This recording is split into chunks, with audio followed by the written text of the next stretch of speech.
Hello. Okay, so today we are doing chapter 9 of Percy Jackson. Chapter 9, I am offered a quest. The next morning, Chiron moved me to cabin 3. I didn't have to share with anybody. I had plenty of room for all my stuff, the Minotaur's form, one set of spare clothes, and a toiletry bag. I got to sit at my own dinner table, pick all my own activities, call lights out whenever I felt like it, and not listen to anybody else. And I was absolutely miserable.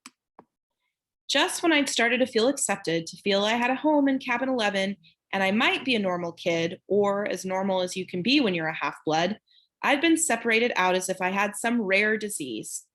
Nobody mentioned the hellhound, but I got the feeling they were all talking about it behind my back. The attack had scared everybody. It sent two messages. One, that I was the son of the sea god, and two, monsters would stop at nothing to kill me. They could even invade a camp that had been always considered safe. The other campers steered clear of me as much as possible. Cabin 11 was too nervous to have sword class with me after what I'd done to the Ares folks in the woods, so my lessons with Luke became one-on-one. He pushed me harder than ever and wasn't afraid to bruise me up in the process. You're going to need all the training you can get, he promised, as we were working with swords and flaming torches. Now let's try that viper beheading strike again. 50 more repetitions. Annabeth still taught me Greek in the mornings, but she seemed distracted. Every time I said something, she scowled at me as if I just poked her between the eyes. After lessons, she would walk away muttering to herself, West, Poseidon, dirty, rotten, got to make a plan. Even Clarice kept her distance, though her venomous looks made it clear she wanted to kill me for breaking her magic spear. I wished she would just yell or punch me or something. I'd rather get into fights every day than be ignored. I knew somebody at camp resented me because one day I came into my cabin and found a mortal newspaper dropped inside the doorway, a copy of the New York Daily News open to the Metro page. The article took me almost an hour to read because the angrier I got, the more the words floated around on the page. Boy and Mother Still Missing After Freak Car Accident by Eileen Smythe. Sally Jackson and son Percy are still missing 1 week after their mysterious disappearance. The family's badly burned 78 Camaro was discovered last Saturday on a North Long Island road with the roof ripped off and the front axle broken. The car had flipped and skidded for several hundred feet before exploding. Mother and son had gone for a weekend vacation to Montauk, but left hastily under mysterious circumstances.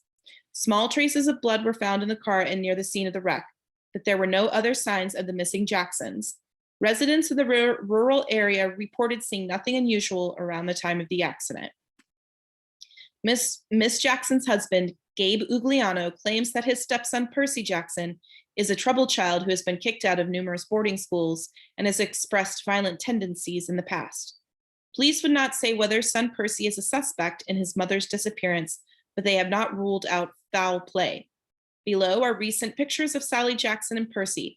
Police urge anyone with information to call the following toll-free Crime Stoppers hotline. The phone number was circled in black marker. I wadded up the paper and threw it away, then flopped down in my bunk bed in the middle of my empty cabin.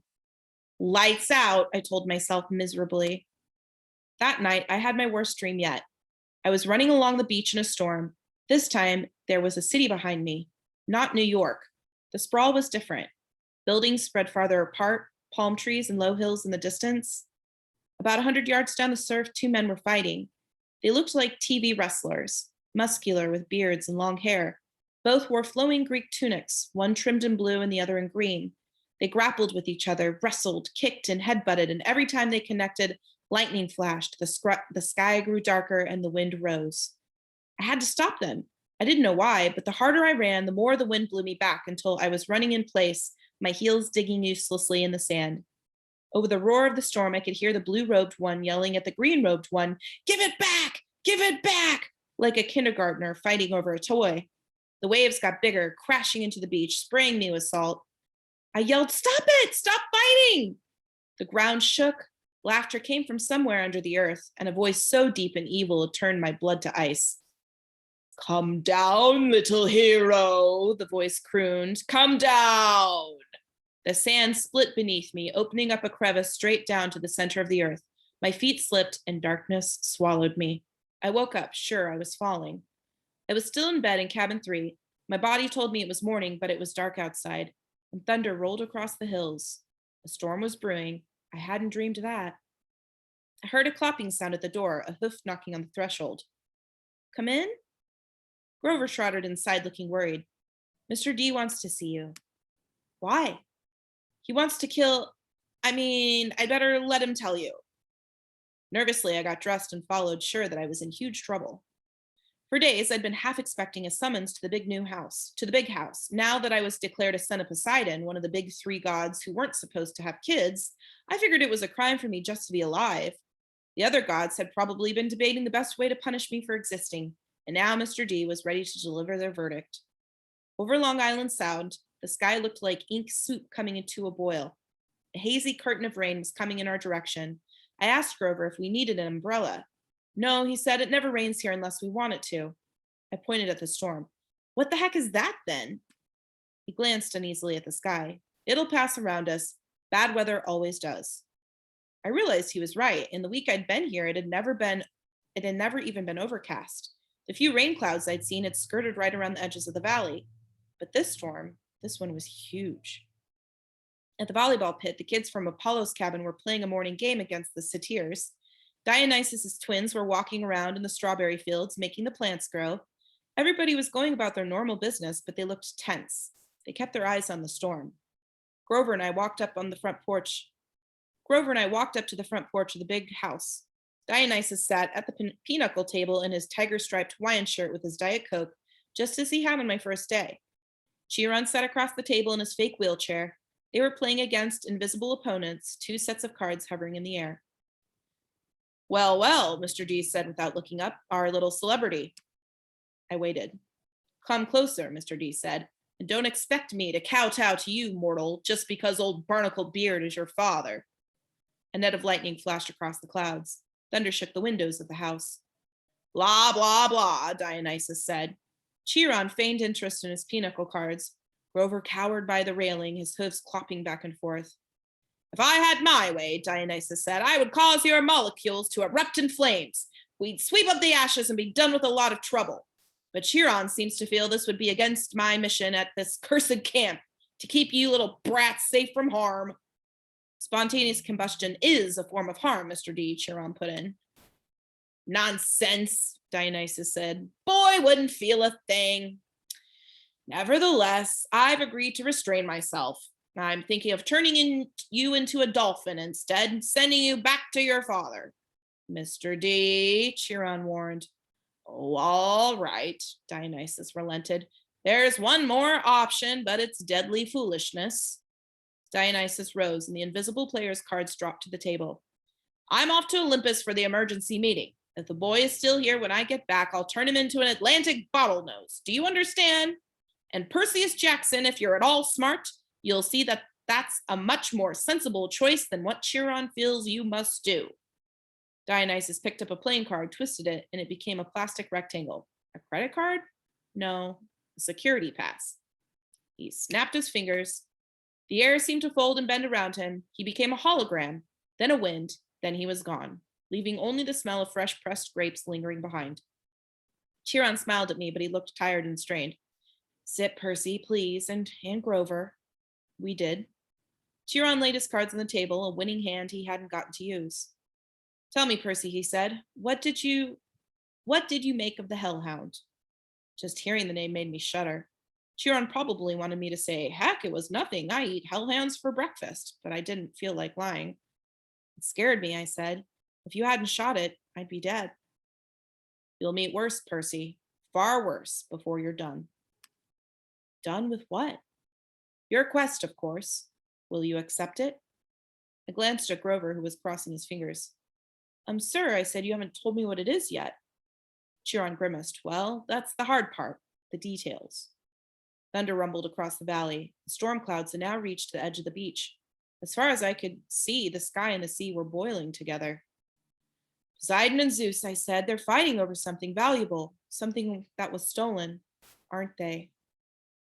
Chiron and Grover exchanged looks. Chiron sat forward in his wheelchair. How did you know that? My face felt hot. I wished I hadn't opened my big mouth. The weather since Christmas has been weird, like the sea and the sky are fighting. Then I talked to Annabeth and she'd overheard something about a theft. And I've also been having these dreams. I knew it, Grover said. Hush, Satir, Chiron ordered. But it is his quest. Grover's eyes were bright with excitement. It must be. Only the oracle can determine, Chiron stroked his bristly beard. Nevertheless, Percy, you are correct. Your father and Zeus are having their worst quarrel in centuries. They are fighting over something valuable that was stolen. To be precise, a lightning bolt. I laughed nervously. Oh, what? Do not take this lightly, Chiron warned. I'm not talking about some tinfoil-covered zigzag you've seen in a second-grade play. I'm talking about a 2-foot-long cylinder of high-grade celestial bronze, capped on both ends with a god-level explosives. Oh. Zeus's master bolt, Chiron said, getting worked up now, the symbol of his power from which all other lightning bolts are patterned. The first weapon made by the Cyclops for the war against the Titans, the bolt that sheared the top of Mount Etna and hurled Kronos from his throne, the master bolt which packs enough power to make mortal hydrogen bombs look like firecrackers. And it's missing?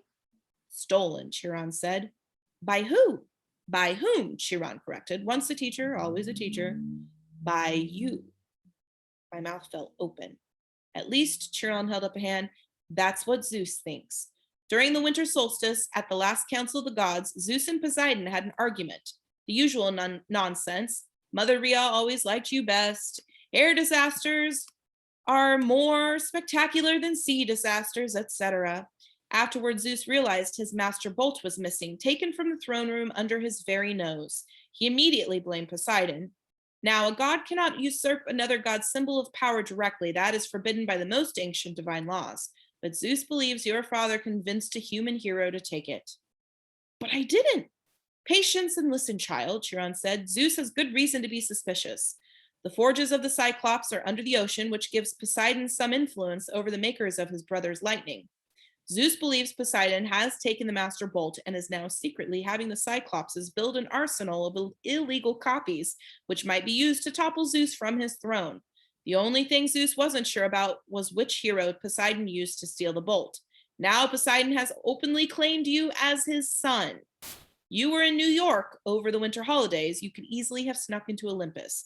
Zeus believes he has found his thief. But I've never been to Olympus. Zeus is crazy. Chiron and Grover glanced nervously at the sky. Clouds didn't seem to be parting around us, as Grover had promised. They were rolling straight over our valley, sealing us in like a coffin lid. Percy, Grover said, we don't use the C word to describe the Lord of the Sky.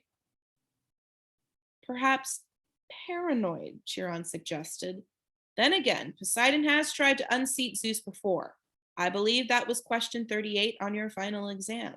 He looked at me as if he actually expected me to remember question 38.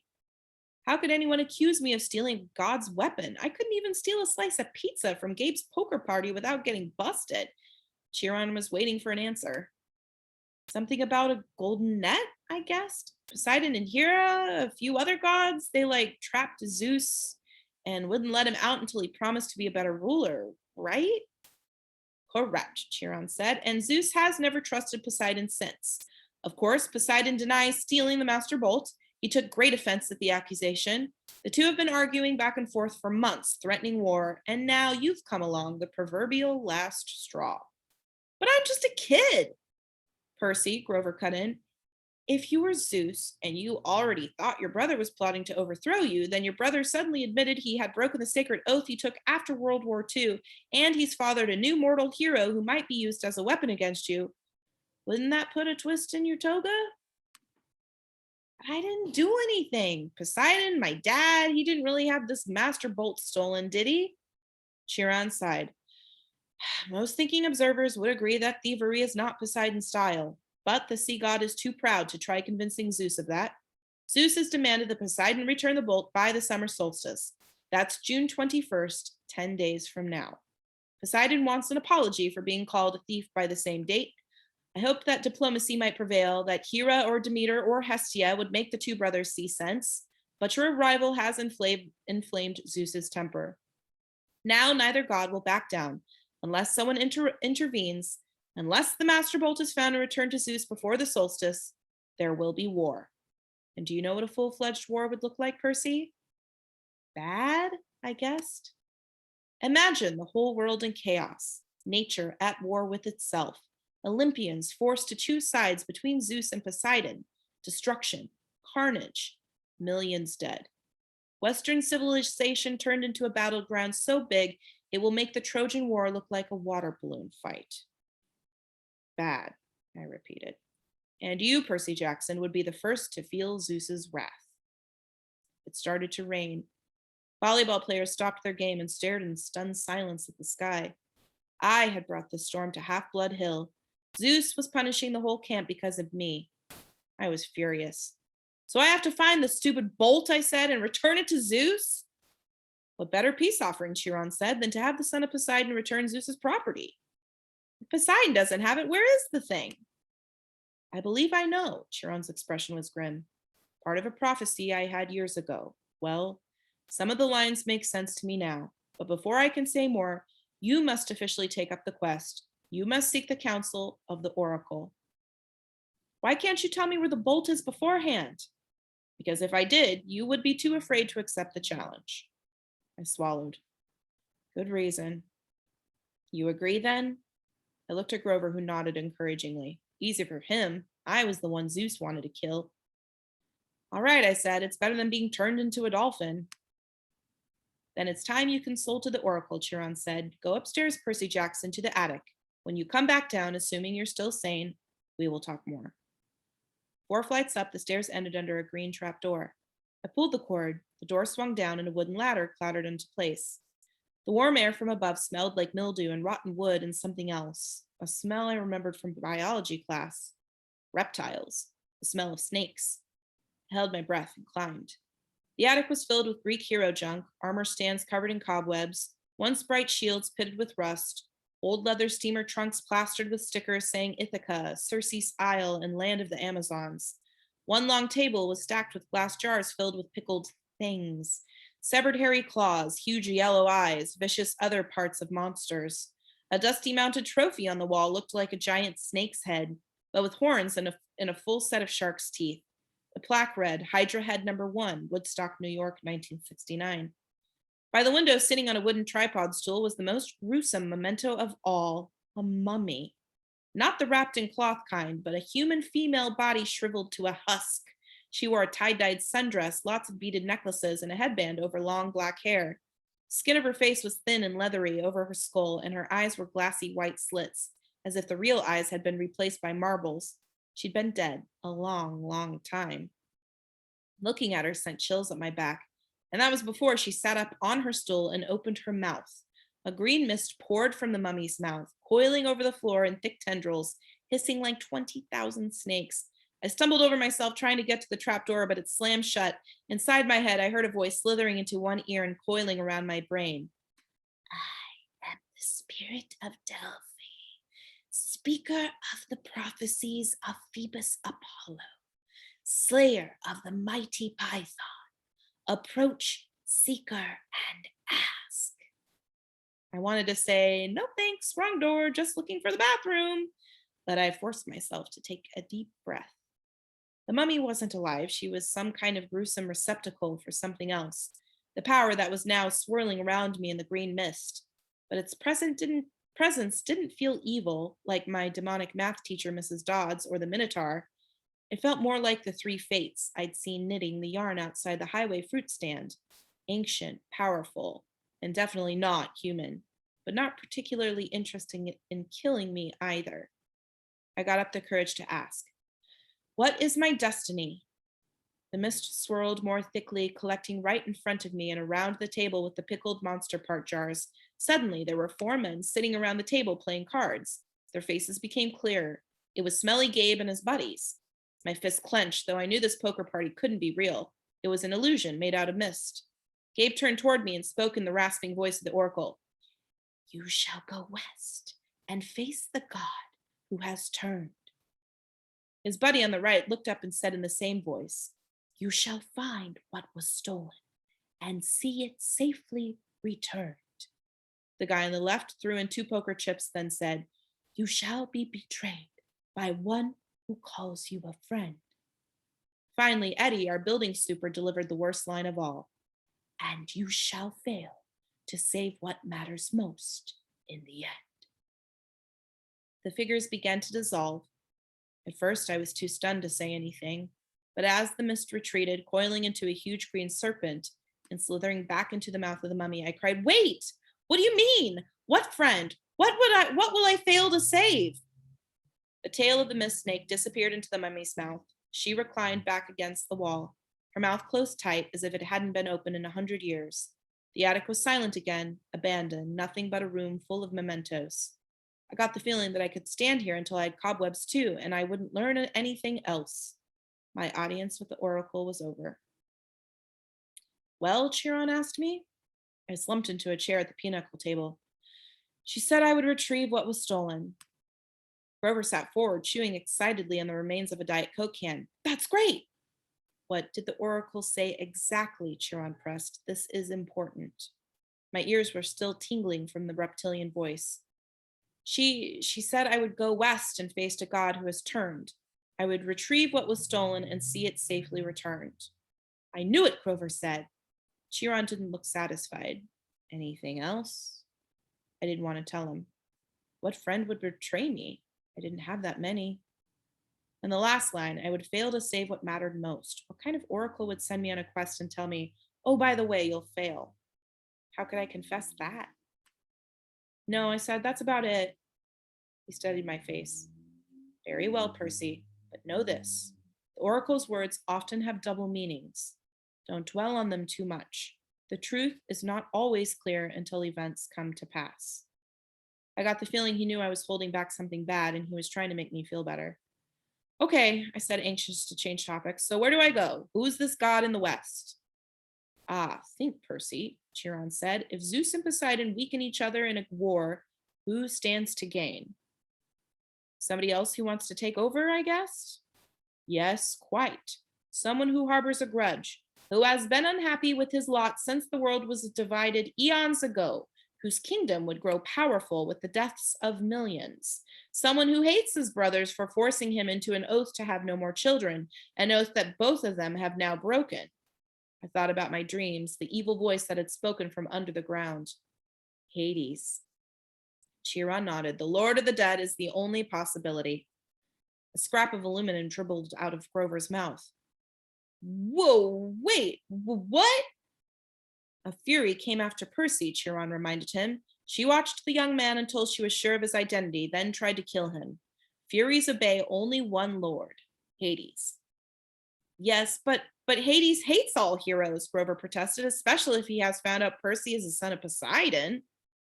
A hellhound got into the forest, Chiron continued. Those can only be summoned from the fields of punishment, and it has to be summoned by someone within the camp. Hades must have a spy here. He must suspect Poseidon will try to use Percy to clear his name. Hades would very much like to kill this young half-blood before he can take on the quest. Great, I muttered. That's two major gods who want to kill me. But a quest too, Grover swallowed. I mean, couldn't the Master Bolt be in some place like Maine? Maine's very nice this time of year. Hades sent a minion to steal the Master Bolt, Chiron insisted. He hid it in the underworld, knowing full well that Zeus would blame Poseidon. I don't pretend to understand the Lord of the Dead's motives perfectly or why he chose this time to start a war, but one thing is certain. Percy must go to the underworld, find the Master Bolt, and reveal the truth. A strange fire burned in my stomach.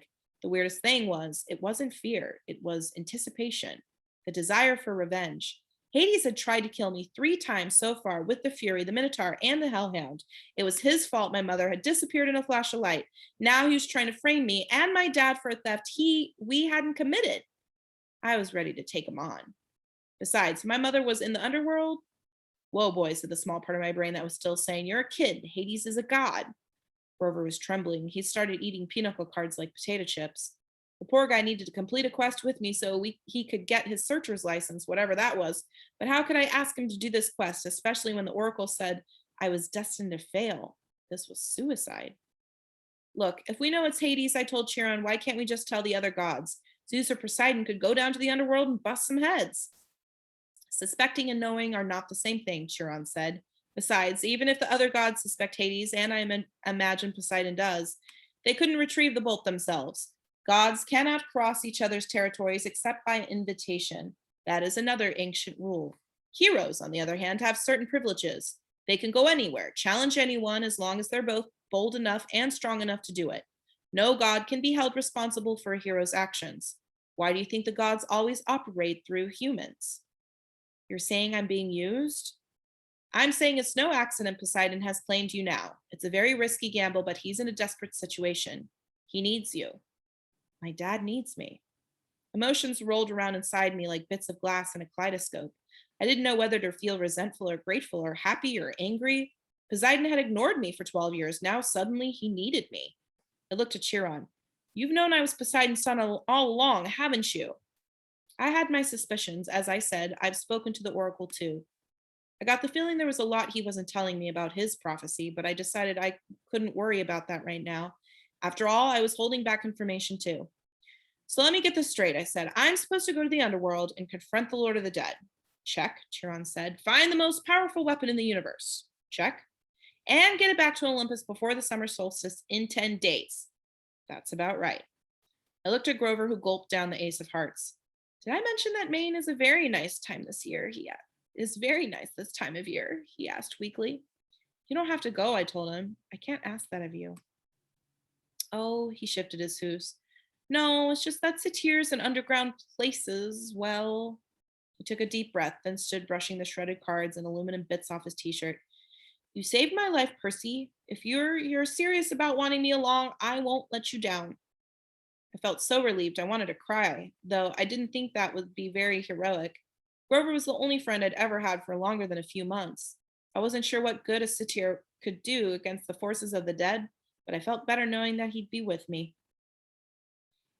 All the way, G-Man. I turned to Chiron. So where do we go? The oracle just said to go west.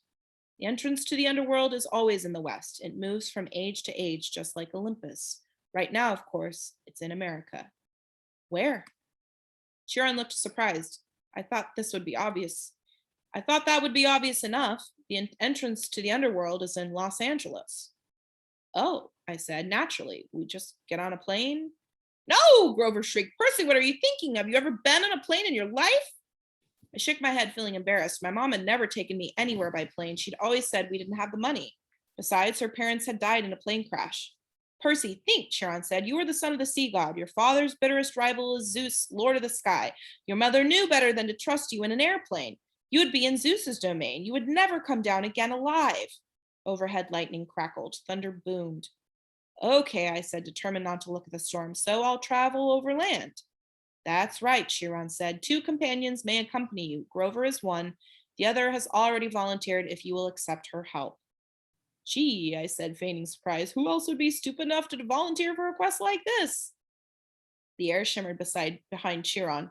Annabeth became visible, stuffing her Yankees cap into her back pocket.